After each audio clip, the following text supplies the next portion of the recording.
Está começando o podcast Cozinha de Autor e dessa vez nós estamos em uma casa muito tradicional, quase 20 anos de história, um dos primeiros restaurantes de alta gastronomia de Maringá. Estou falando do Baco Espaço Gastronômico e hoje nós temos uma família inteira para contar essa história desses primeiros 20 anos e, claro, também as perspectivas para o futuro desse restaurante de alta gastronomia em Maringá, restaurante cheio de história, com muita tradição, com pratos clássicos e que busca também inovações. São duas gerações, na verdade, uma família completíssima. Seu Geni está aqui com a gente, a Jusceli também, os pais, e aí temos a nova geração, a Camila e o Diego, que vão contar todos os detalhes dessa história. Mas para começar essa viagem no tempo, claro, vamos para o começo. Seu Geni, conta pra gente como que começou a relação da sua família com a gastronomia. Como é que você veio parar no meio do restaurante? Nasceu em um praticamente? Bem, a história começou lá no Rio Grande do Sul, quando meus pais se casaram e vieram de lua de mel para Santa Catarina, que é em Ponte Serrada. E lá eles montaram uma oficina mecânica, eles tinham, na realidade, até, como é que era, de consertar carroça lá, com ferreiro, né? E aí começaram com oficina, posto de gasolina, e aí depois veio o primeiro restaurante. E nesse tempo, com os restaurantes, todos os 6 filhos nasceram, que somos em 6, nasceram dentro do restaurante já, né? Então, o meu irmão, que é o mais velho, já tem 70 anos, então ele já nasceu também dentro do restaurante. E eu fui a sequência, né? Aí eles foram para Chapecó, aí fizemos voltaram, vieram para o Paraná, que estava desbravando muito aí a região de Cascavel. Eles foram para Cascavel, e como na época eles também tinham posto de gasolina, iam buscar gasolina muito em Itajaí, e aí era meu pai e meu tio, eles resolveram ir para a praia. Daí eles foram para Camboriú. Aí venderam em Cascavel e foram para Camboriú em 1973. Montaram lá também um restaurante, posto de gasolina, que era na entrada de Camboriú, que chamava antigamente o Garrafão, que era conhecido, bem na entrada de Camboriú. E dali começaram a vida só com restaurantes. Venderam os postos de gasolina e só começaram com restaurantes. Eles compraram o terreno mais no centro da cidade e começaram tocando a churrascaria também. Aí os filhos foram crescendo, que era 6 de um lado, 6 do outro. Aí os filhos foram crescendo, casando, e aí eles foram começando a montar outras casas. Itajaí, aí foram para Belém, aí foram desbravando, porque Camboriú, na época, não é a cidade que é hoje, tão grande. Em 1973, 80, lá ainda era pequena, só dava aquele movimento de temporada, e então os filhos cresciam e iam para o mundo, né?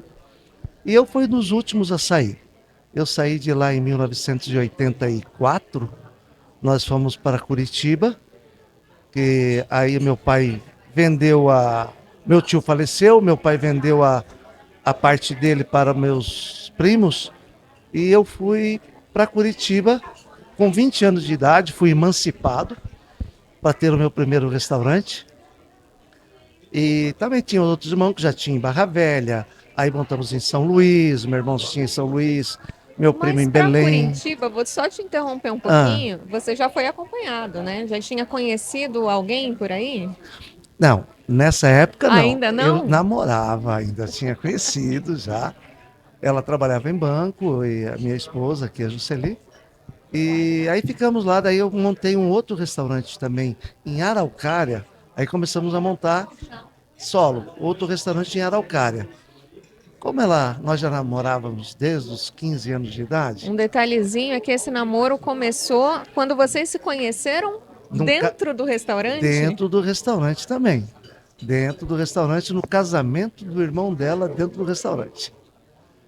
E aí eu montei a segunda casa em Araucária, ficamos em Curitiba, Araucária, e aí ela em Camboriú. e ela vinha no final de semana, né? Ajudava a gente e tal. Aí depois de alguns anos, que é uns 3, 4 anos, aí falamos, vamos casar então? Vamos. Casamos e aí ela veio para onde? Para a cozinha do restaurante também. E E de lá essa para cá a gente história começou a toda que história está nossa. se passando dentro de restaurantes, inclusive lembrando que o Cozinha de Autor, ele é gravado durante um jantar aqui para convidados dentro do atual restaurante. Agora, antes da gente entrar em como vocês vieram parar em Maringá, eu vou perguntar para a Juscelia o seguinte, ela está aqui escondidinha, ela falou, trabalho muito, mas não falo tanto. Vamos falar só um pouquinho, uma palavrinha? Como foi para você entrar nessa família que respirava esse mundo de restaurantes? Não era o seu universo, mas passou a ser, né? Passou. Foi difícil, não foi fácil no começo, foi uma loucura, né? Mas acostumei, aprendi, tô aqui. E realmente você entrou na dança, porque desde o namoro você já auxiliava nos Sempre restaurantes. estava junto, no, ajudando em alguma coisa, né? Sempre participando, convivendo ali com aquele ambiente. Seu Genir, e aí o senhor estava falando sobre essa expansão? Vocês chegaram aí, parte da família foi para o Nordeste e vocês queriam expandir aqui para o interior do Paraná também, mas o plano inicial não era Maringá, não, né? Não, não era Maringá. Na época da Plano Cruzado e congelamento de preços, as coisas ficou um pouco difíceis. Aí apareceu um pessoal que queria comprar o nosso restaurante lá, a gente acabou vendendo e nós ia partir para o Nordeste, para Fortaleza.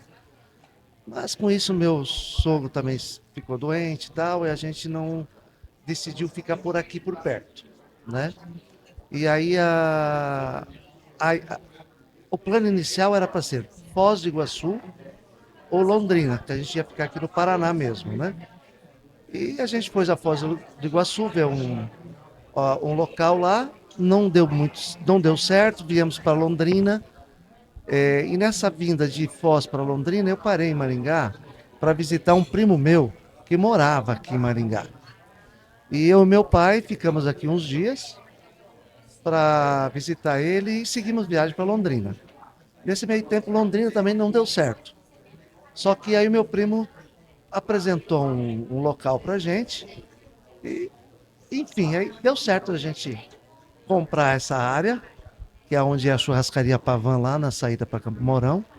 Compramos, começamos a construir nessa época e, e dali nasceu a churrascaria Pavan. Diego e Camila já existiam nessa época, mas eram pequenininhos. Camila com 1 aninho e o Diego 3 anos. Também praticamente nasceram dentro do restaurante. E aí a gente entra em um divisor de águas, porque a família sempre teve muita tradição em churrascarias. Vocês Isso. expandiram com churrascarias Brasil afora, inclusive abriram uma churrascaria que deu muito certo aqui em Maringá. Como é que vocês migraram? Não exatamente migraram, porque a churrascaria continua. Mas como é que vocês decidiram mudar tão drasticamente e abrir um restaurante de alta gastronomia em Maringá, que na época não era moda, não tinha. Na verdade, tinha um, mas também estava engatinhando ali. Como é que foi essa história lá do começo? Bem, aí a gente inaugurou a churrascaria em 1992, aí depois inaugurou outro no Shopping Avenida Center, abrimos outro. E aí nesse meio tempo a minha esposa foi fazer, a Cesumar abriu o curso de gastronomia na Cesumar e ela foi fazer o curso de gastronomia. E nesse meio tempo, também tinha um chefe de cozinha que tinha montado um restaurante aqui, que acabaram fechando. E aí ela propôs, ele propôs para ela se queria montar um restaurante assim de alta gastronomia, que ele era o chefe e entendia disso. E o meu desejo sempre foi montar um restaurante desse. O que te fez desejar isso? Como é que nasceu esse sonho no seu coração? Como nasceu? Dos meus conhecimentos de restaurante em viagens para São Paulo, eu viajava muito para conhecer gastronomia e eu sempre falei, eu quero ter isso aí, nem que seja para o hobby, né? E aí surgiu essa pessoa, a minha esposa falou comigo, eu falei, traz ele aqui, vamos conversar. Conversamos, eu falei, topa o projeto. E começamos a procurar um local para montar. E, por sorte, a gente achou uma casa assim fantástica, que é a Vivenda Antonieta, em frente ao Centro Português, que foi a primeira casa de alvenaria de Maringá. E lá tinha uma padaria que tinha começou assim, que tinham desconfigurado todo o imóvel, né? E a gente, com a família, a gente começou a buscar a história dessa primeira casa de alvenaria em Maringá e a gente começou a distribuir as fotos e começamos uma reforma em restauração. Aí fizemos uma restauração da casa, tá? Restauramos tudo, tal, para deixar o mais próximo do que era o original. E abrimos o bar, tá? No começo não foi difícil, não foi fácil, né? Porque Maringá ainda não tinha muito essa coisa de empratados.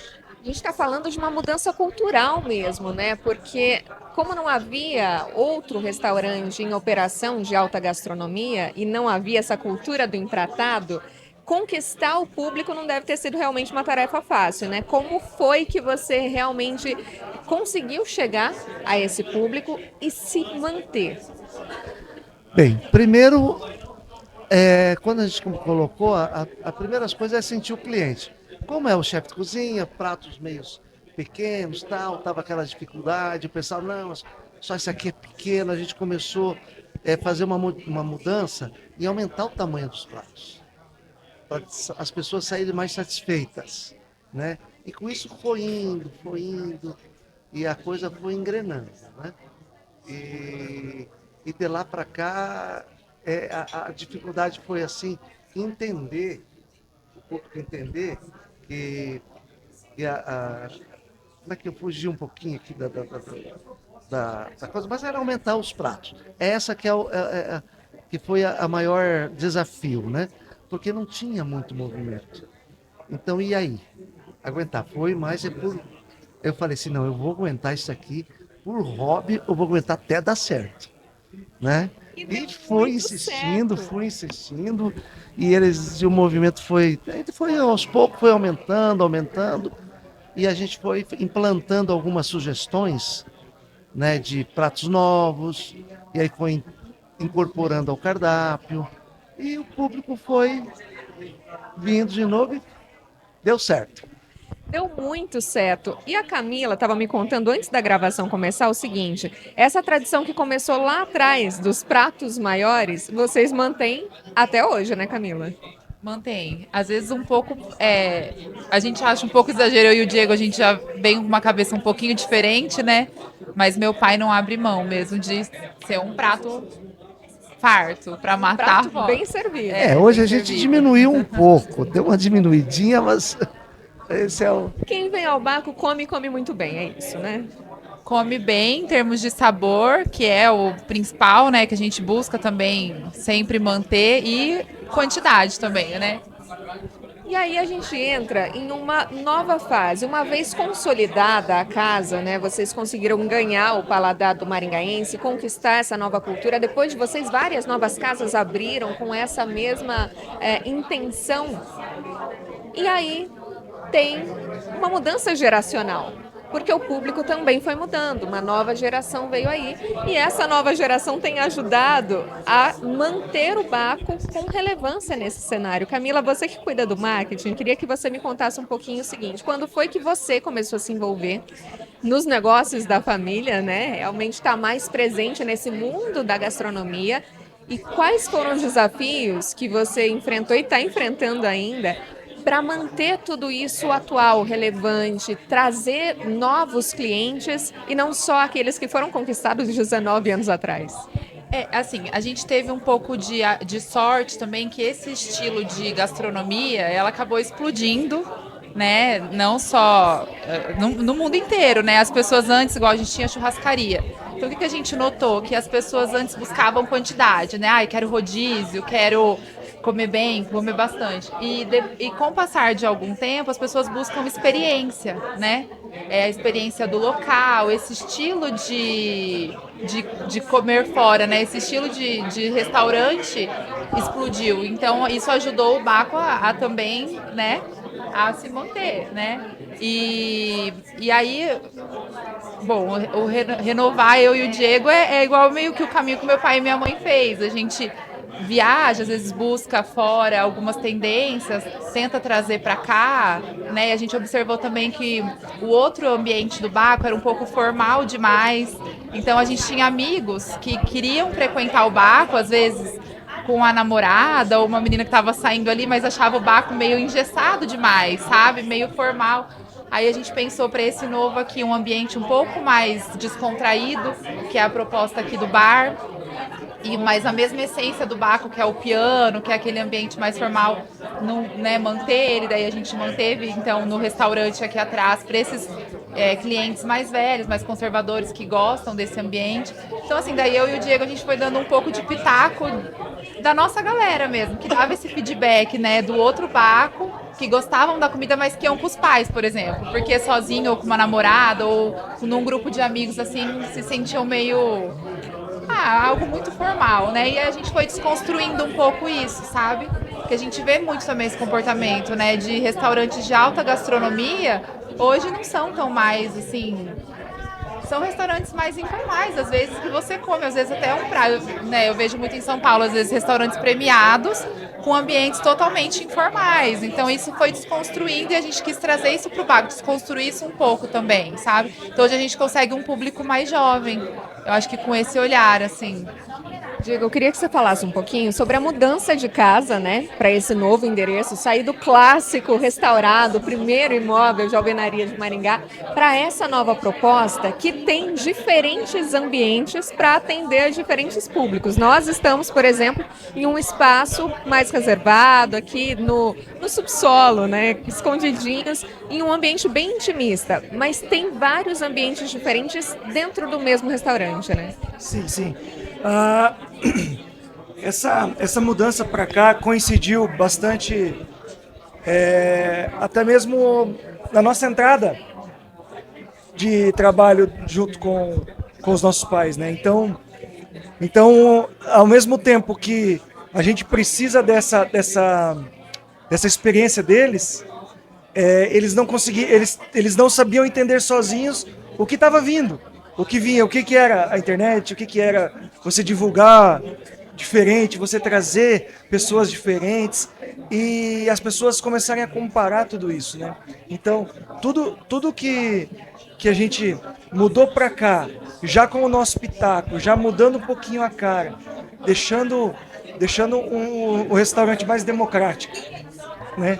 Então, veio disso, veio da expertise deles e também da possibilidade deles ouvirem o que os novos públicos estavam querendo. Então acho que foi por isso que deu muito certo. Então a gente tem o espaço clássico, a gente tem o trabalho ali do cliente que estava acostumado com o piano, mas ao mesmo tempo a gente tem os ambientes que são mais descontraídos. Então escutar isso e unir a experiência com a inovação, eu acho que foi a coisa que mais deu certo.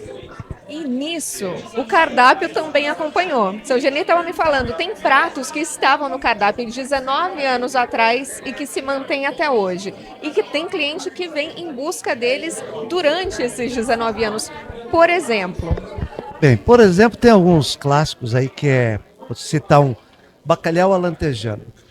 Hoje ainda é um prato...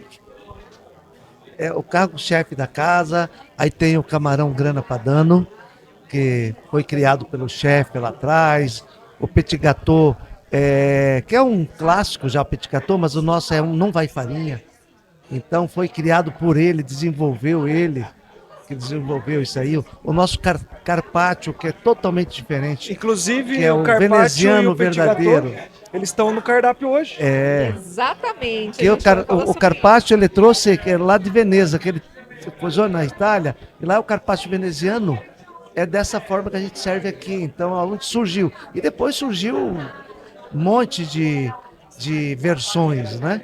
Então, são esses tipos de pratos que a gente não muda. E tem mais alguns aí que a gente tem, que são vários, e a gente vai mudando assim por temporada, né? Você falou dos clássicos e nesse jantar, nesse Cozinha de Autor, a escolha foi se manter fiel à tradição. Inclusive, muito italiana, cheia de técnica. Diego, conta pra gente sobre essa escolha do cardápio que começa lá na entrada, que seu pai já deu spoiler aqui, passa pelo prato principal e pela sobremesa que é imbatível e tem gente que vem sonhando com esse petit gâteau do chefe. Sim, inclusive tem gente que às vezes passa aqui só pra. Ah, eu vim aqui só pra comer a sobremesa. Só pela sobremesa. Isso. E é isso. Mas então eu quis trazer hoje nisso tudo é o clássico, é o carpaccio, que eu acho que é o nosso exemplo principal da tradição do Bacco, né? Mas o ossobuco de vitelo é um prato relativamente novo que a gente faz, Que é o nosso prato principal. que é o nosso prato principal. Porém, o ossobuco ele é super clássico. Ele vem da cozinha italiana clássica. Isso, de vitelo. Então ele combina várias técnicas de cocção com técnicas de produção de molhos e redução de molhos e tal. Então, trazer essa história, trazer essa coisa da cozinha. Então, seria um prato relativamente simples, mas que ele traz uma bagagem muito grande, né, para fazer isso. E o vitelo é uma novidade, assim, para Maringá. Às vezes não é comum você encontrar em Maringá, e são coisas que a gente traz. Sempre vai buscando produtos novos, ou peixes novos, ou temperos novos. Então, a gente sempre tem essa meta aí de sempre estar inovando e tentar estar sempre na vanguarda, né? É muito legal isso que você colocou de é um prato simples, mas tem muita técnica envolvida, porque muitas pessoas ainda associam a alta gastronomia a elementos muito nobres. Então, o camarão com grana padano, por exemplo, ou um bacalhau. Porém, quando a gente fala de um ossobuco com polenta, nem todo mundo considera, num primeiro momento, isso como alta gastronomia. No entanto, as técnicas embutidas ali de preparo num prato tão clássico assim, ajudam a fomentar tudo isso. E essas inovações no cardápio também acompanham trazer e testar novas versões e novas influências também, né? Tem pratos cheios de brasilidade, por exemplo, que fazem parte do cardápio. Quais foram as últimas, vamos colocar assim, apostas que vocês trouxeram para o cardápio? Porque é tudo uma questão de teste também, né? De sentir se o maringaense, se o público de vocês vai topar essa novidade ou não. O que vocês apostaram aí e o que tem de novo, além dos clássicos no cardápio? A gente sempre faz assim, junta o cardápio tradicional, que a gente fala que é o nosso cardápio fixo, que é aquele cardápio de couro que vai lá na mesa. E na contracapa dele, sempre tem a sugestão do chefe, que a gente chama, que são pratos que a gente... sazonais, né? A gente vai trocando e lançando de tempos em tempos, e ali é o nosso termômetro, assim. Porque daí a gente lança um prato ali, e aí a gente vê a aceitação do público. Então, os pratos que mais saem ali daquela sugestão, muitas vezes eles vão pro fixo. Porque a gente sabe que o pessoal gostou, teve boa aceitação, e aí assim a gente vai reciclando o fixo, né? Assim, tem alguns, como meu pai disse, que não sai de jeito nenhum, mas muitos já saíram também, para entrar novos que a gente lançou e que foram um sucesso, né? Então a gente vai fazendo esse ciclo, assim. Os últimos que entraram foi justamente o camarão brasileiro, que você mencionou, que é com tangerina, tucupi, farofinha de castanha, arroz de coco. Então ele é bem brasileiro e foge bem da cozinha clássica, né? Trazendo um pouco pro brasileiro, que também foi o tambaqui que a gente... Tambaqui com purê de banana da terra, por exemplo, que também foi para sugestão, que não é o prato lá do outro Bacco, é prato que foi para sugestão e foi pro fixo. Então, assim, qual foi o clássico outro? também, que foi um robalo à francês, que a gente fez uma releitura de um prato clássico francês, francês, né, que é o Belle Munière. E aí a gente trouxe de uma forma diferente, com uma roupagem mais moderna, mas não fugindo da tradicionalidade do prato, né? E todas essas inovações, tanto no ambiente, na divulgação, no cardápio, É pensada a quatro mentes aqui. Todo mundo participa, todo mundo Todo tem mundo. voz. Aham. Todo mundo participa e também o chefe responsável da cozinha tem, Eu falo que tem o mérito. antes da gente lançar um prato, todo mundo já comeu ele inúmeras vezes. Porque daí a minha mãe tem uma opinião, aí eu acho que falta isso, daí meu pai, ai, coloca mais daquilo, daí. E aí a gente vai. Vai Claro que validando. cada um tem o seu Vai preferido, construindo né? o prato. Vai construindo. Aí o chefe também traz experiências, né, dele de outras cozinhas. Enfim, a gente é um trabalho em conjunto mesmo. O papo tá muito bom, mas pra gente encerrar, porque tem jantar daqui a pouquinho, seu Genir, conta pra mim o seguinte: quando o senhor sonhava com o Baco lá atrás e viu ele começando a ganhar forma naquela primeira casa, o senhor imaginava a longevidade que ele teria e como ele estaria hoje? Não, isso eu não imaginava. Hoje, o que eu comecei lá com um negócio que eu tinha o desejo, mas não acreditava que ia dar muito certo, acabou dando certo e chegar ao ponto que ele chegou hoje, já com praticamente dia 8 de fevereiro do ano que vem, fazer 20 anos de história o Baco. Então, não achava que ia chegar tão longe, mas estamos aqui e crescendo ainda. Esse que é o mais importante, está crescendo ainda. Juscelia, essa história começou com você, lá no curso de gastronomia, que conheceu um chefe, que deu a ideia de realizar esse sonho que estava engavetado ali há tanto tempo. Para você, como é que foi ver essa trajetória de quase 20 anos que estão chegando aí? Foi, assim, bastante trabalho, bastante trabalhoso, mas é gratificante, valeu a pena para a gente ver hoje, né, no ponto que está e como está. Então, assim, foi sacrificado, teve altos e baixos, teve momentos difíceis, mas valeu a pena, valeu a pena. E agora a nova geração, vocês estão, seu Geni não vai entregar o bastão tão facilmente, acho que vai ficar aí muito tempo ainda dando muitos palpites nesse sonho em construção, porém já deu mais poderes aqui à nova geração. Como é que vocês enxergam esse novo momento do Baco e o que vocês enxergam para os próximos anos? Eu acho que a, a gastronomia ela sempre se renova, né? Você está muito ligado à gastronomia com a cultura, então tudo aquele ciclo, de repente você tem um ciclo que lá atrás que já passou, que volta. Então você sempre tem oportunidades. E na gastronomia eu acho que o legal de trabalhar é isso.